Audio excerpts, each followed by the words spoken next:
oduu amme waboon waamicha marii nagayaa mootummaan Ameerikaa mootummaa biyya teenyaa gaafatee akka fudhattu beeksiftee jirti. Mootummaan Ameerikaa waboo fi fannoo hojiidhaan gattaa'ii marii karaa nagayaatiin rakkoo jirtu furii jechuudhaan gaafatee addi bilisummaa Oromoo akka fudhatu beeksiseeti jira. Waboon waamicha kana fudhachuu beeksisuus mootummaa Itiyoorraa hanga ammatti ibsi bee tokkolleen hin jiru. Deebisuma jechuudha mootummaa Ameerikaatiif wanni kenname tokkolleen hin jiru mootummaa Itiyoorraa. Waboon waan gaarii goote waamicha fudhachuun hedduu gaariidha uummata keenyaaf jechuudha. Dursa nagaya kennuudha agarsiisa. Mootummaanis waamicha marii nagaya Ameerikaan goote kana akka fudhatu asumaan gaafanna. Kanatti aansuudhaan mootummaan Eertiraa Isaayyaas Afwerqii waggaa 34ffaa bilisummaa isaanii kabajachaa oolan irratti haasaa guyyaa har'aan tanaa taasiseen mootummaa Itiyoo qeequudhaan akkasuma deeggarsamoo duraan taasisaa fi ture akka ittiin gaabbines dubbatee jira. Dhabdee jijjiirama ammaan tanaa biyya lamaan jidduutti dhufe kanaas akka salphisee ilaalu himeeti jira.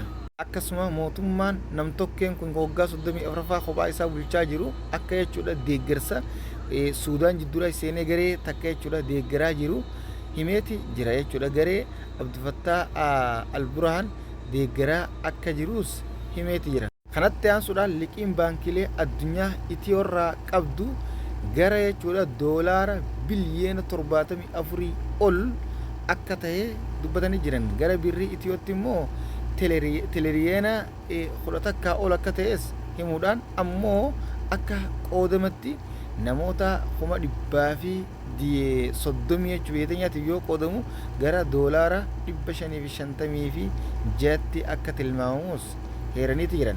Kanatti aansuudhaan Itiyoon sochii ulaa galaanaa argachuudhaaf godhaa jirtu ammaas tokkummaadhaan cimtee akka itti fuftu dhaamaati jiran.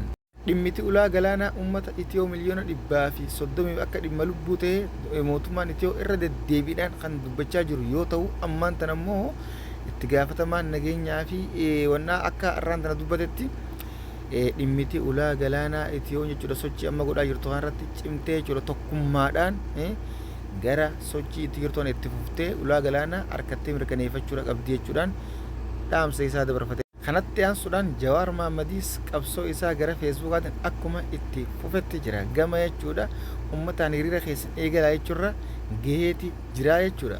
Ammoo kun namoota baay'ee wal afaan deebisuudhaan wal dura dhaabbachiisee yaada walii wal mormisiisaa jira. Osoo gara oduulee biyya alatti isiniin dabarsine mallattoo gurraatti harka mirga yoo ta'an tuquudhaan subscribe godhan oduulee haaree guyyaa guyyaan isin biraan geenye dhugaa qofa jechuudha. Namoonni chaanaala kanaaf haaree taatan kanneen ammaan tana gara chaanaala kanaa dhuftanii baana. Warroonni duraan immoo akkuma tarra takkitti gootanitti oduma isin bira dhufte dhageeffachuu qofa. Oduun biyya keessaa qaban kana fakkaata karaa oduu biyya alatti isin dabarsina. Raashiyaa fi Yukureen jechuudha walii galtee dhugayaanii waraana gama lamaan irraa boojame wal jijjiiruu marsaa sadaffaadhaaf itti fufuu beeksifamee jira. Arraan tana gabaafameeti jira. Akkuma walii galtee kana Istaanbul Turkiitti jechuudha mootummaan Turkii jidduu seenuudhaan taasiseen osuma dhukaasne jechuudha isaan lamaan jidduu deemaa jiru. Arraa wal jijjiiruun ammoo ifoomeeti jira wal jijjiiranii jira. Kun ammoo waltajjii waliigaltee Istaanbulitti taa'amee milkeessaa dhufuudha agarsiisa. Kanatti aansuudhaan mootummoonni Awurooppaa hangi tokko mootummaa Falastiin kana gadhaabuudhaaf sochii eegalanii jiran.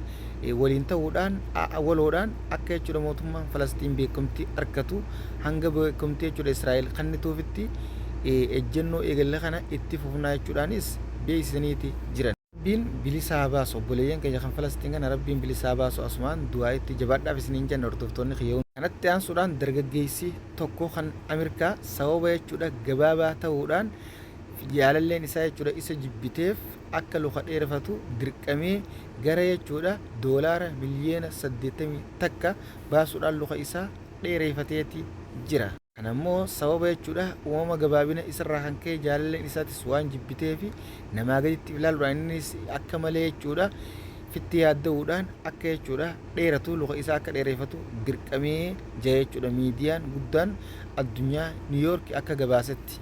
Sababa gabaabina isaati jechuudha dheereeffachuuf dirqamuun yeroo jalqabaati jaameetis jira akka addunyaatti.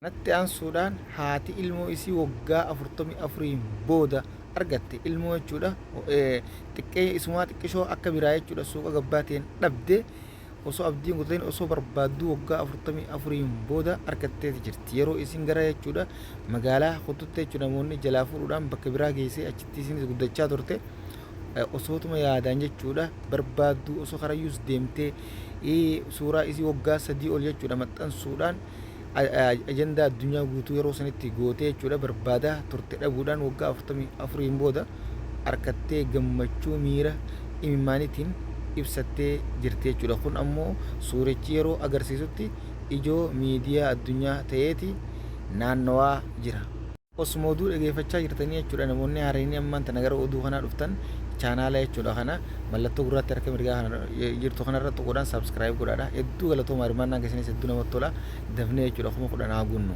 kanatti aansuudhaan kan xumuraa oduu inboksiidhaan ammaan tana nageesse biyya keessaayi aanaa Mahammad Ibrahim Zeyni jedhama jiraata aanaa Gooroo guutuu Araddaa Madhiisaa Wofcoo shufeera baajaajii ta'ee hojjetu edda galgala sa'aatii 3tti isaa baajaajiin warra jimaa Madhiisaa irraa fe'atee gara qobboo deemutti jiru milishaan ribeelolaan jechuudha bishaan nuufii jechuudhaan karaa irratti duratti ba'anii innis nama ifirraa buuseetiin isinii fida jechuudhaan amma nuufidi jedhanii osoo tasaafaranii inni fe'atee keessa jirtu jechuudha meeshaa itti dhukaasuun lubbuu isaa dabarsanii jiran qaamni dhimmi ilaalu namoota mucaa kanarratti ajjeechaa raawwate qoratee seeratti dhiyeessuu qabaa jee dhugatte jechuun waan nama gaddisiisaati milishaas ta'ee jechuudha kamuu qaamni hidhate tokko qaamni hidhate nama nagiyaa kan jechuudha nagiyaan motora isaatiin olii gad deemee dalagachaa jirutti dhukaasa banii ajjeechaa gochoota hin taane raawwachuun kuni akka namummaatti jechuudha hedduun gatii nama kafalchiisa akkuma seeratti jechuudha